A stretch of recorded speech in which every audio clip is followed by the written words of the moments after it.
that's the way it will go.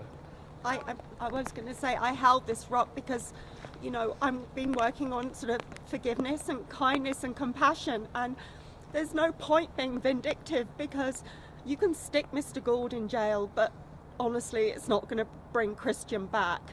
I think it's important that he doesn't ever serve in a position of responsibility. He never will be in charge of any decision making when it comes to the general public, and I think that's the most important thing. You talk about kindness and forgiveness. I heard you say, I hope you're kind to people in those positions down the road. What was the purpose of that statement? Why say something? Because he does get to move on with his life, and maybe because he knows his actions resulted in the death of our son, he can go through his life now, and if he's ever faced in a position where someone's in trouble, he says, I'm going to help you and I'm going to show some kindness and compassion for the situation you're in. Christian was shown no kindness and compassion that night. So there's no point when you see a group of thugs being aggressive and evil, you can't match that same sentiment. You have to be opposite, I think.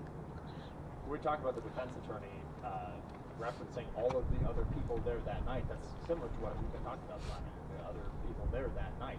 Do you think that was more intended to shift blame from his client, or does he agree with you? Does he think other people need to be charged? Does that matter? I don't take a lot of notice of what the defense attorney said. He said, for example, there was no cover-up. We lived through that cover-up. We had the press release that night that said that Christian attacked the police or something like that. We were told by the coroner that it was suicide by police, that he attacked the police. They reluctantly had to defend themselves. All these lies. There was a cover-up. There was a conspiracy.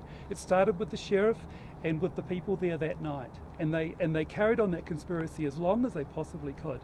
So I think that it's disgusting, and it needs to be sorted out, and they all need to be held accountable soon.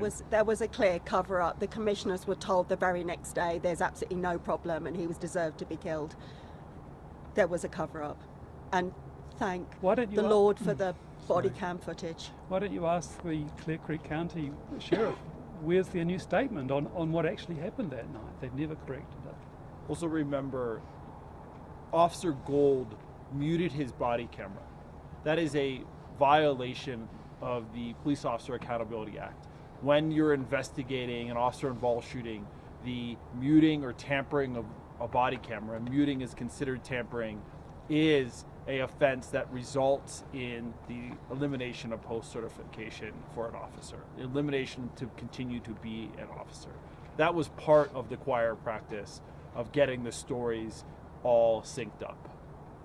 Colorado passed massive police reform laws in 2020, some of which led to one of the charges, like a failure to intervene charge we heard today. Any perspective on that? Like, we wouldn't be where we were today if those laws hadn't passed.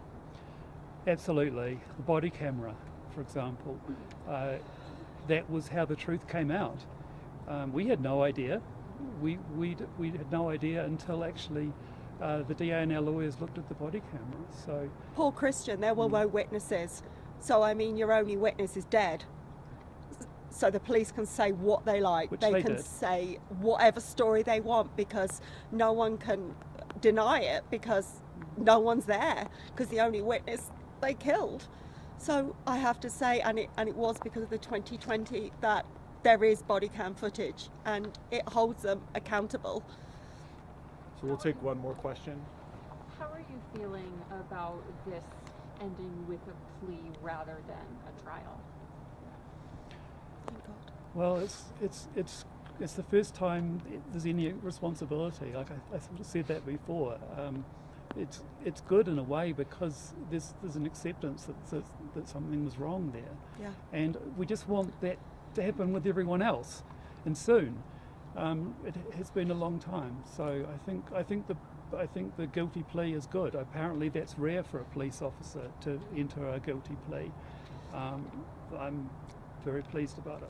And we're doing this. We don't honestly enjoy being in the public eye, but we're doing this because it is so important that it never ever happens again to another family. That's all we can do. Thank you again for covering this. Thank you. Thank you. We